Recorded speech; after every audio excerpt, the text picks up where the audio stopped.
अस्सलाम वालेकुम, मैं आपका मौलवी सैयद अब्दुल अजीज़ बुखारी। नाइटमेयर जी, काबूस, सच जैसा ख्वाब, ऐसा ख्वाब जिसको आप महसूस करते हैं कि ये ख्वाब नहीं, मैंने हकीकत को देखा है अपनी जागती आँखों के साथ, बिल्कुल होश व हवास में, लेकिन ये ख्वाब होता है। लोग इस बात को तस्लीम नहीं करते, और जब ये मामला बढ़ जाए और इस किस्म के ख्वाब बार बार एक जैसे ख्वाब आना शुरू हो जाए, यानी कि खौफनाक चीज़ों का नज़र आना, दरवाज़ा खुलना, दरवाज़े के साथ किसी के चलने की आवाज़ आना, उसका आपके करीब आना, उसका आपके करीब आकर बैठ जाना, आपको जगाना, जगा के आपसे बातें करना, ये सारी चीज़ें एक सच के जैसी होती हैं। इसमें बंदे को ये महसूस नहीं होता कि वो कोई ख्वाब देख रहा है, लेकिन होता ख्वाब ही है।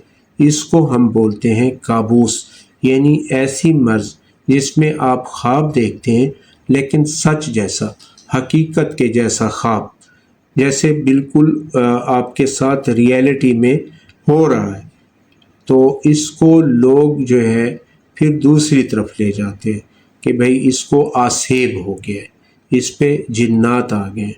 रात को वो आते हैं, इससे बातें करते हैं, इसको गैब की चीज़ें बताते हैं। भाई बड़ी हैरानी की बात है, पीर भी कमाल लोग होते हैं, वो भी बंदे को ऐसे शहर में जकड़ लेते हैं और फिर बकरे शकरे लेकर उनको फारिग कर देते हैं, और फिर बाद में कहते हैं आप जाओ, ये डॉक्टर का इशू है।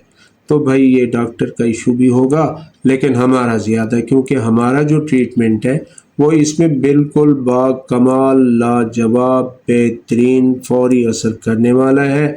बेसिकली ये एक गैस होती है जो आपकी दिमाग की तरफ चढ़ती है।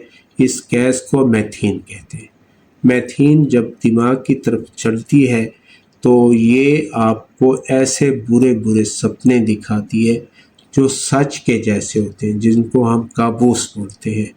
तो वो ख्वाब आपको आना शुरू हो जाते हैं। आपका निज़ाम जब ख़राब होता है तो ये गैस प्रोड्यूस होना शुरू हो जाती है, और जब ये गैस प्रोड्यूस होती है और हवा के ज़रिए ख़ारिज नहीं होती तो फिर दिमाग की तरफ चली जाती है। तो इस गैस को बनने से रोकना है। ये बहुत कम मिक़दार में बनती है जिस्म में, लेकिन जब इसकी मिक़दार बढ़ जाए तो फिर ये तेज़ी से बढ़ना शुरू हो जाती है। तो इसके लिए आप लेंगे जवारिश कमूनी, किसी भी कंपनी की जवारिश कमूनी, 5 ग्राम सुबह, 5 ग्राम शाम। उसके साथ आपने लेना है हब कबद नुशादरी, ये भी आपको हमदर्द से या किसी भी कंपनी का मुयस्सर हो जाएगा। आप इन 2 दवाइयों को कम अज़ कम 1 महीने तक इस्तेमाल करेंगे। आपने दही इस्तेमाल नहीं करनी, लस्सी इस्तेमाल नहीं करनी, दूध की बनी हुई कोई भी प्रोडक्ट इस्तेमाल नहीं करनी। देसी मुर्गे की यखनी लेनी है, बटेर की यखनी लेनी है, तीतर अगर जेब इजाज़त दे तो उसकी यखनी लेनी है। अच्छी ग़िज़ा खानी है, और अपनी ग़िज़ा में अपनी जो आपके लिए ग़िज़ा बनाई जा रही है उसमें अदरक का, धनिया खुश्क, इसका इस्तेमाल ज़रा ज़्यादा कर दें। इसके साथ आप दालचीनी का इस्तेमाल भी ज़्यादा करें।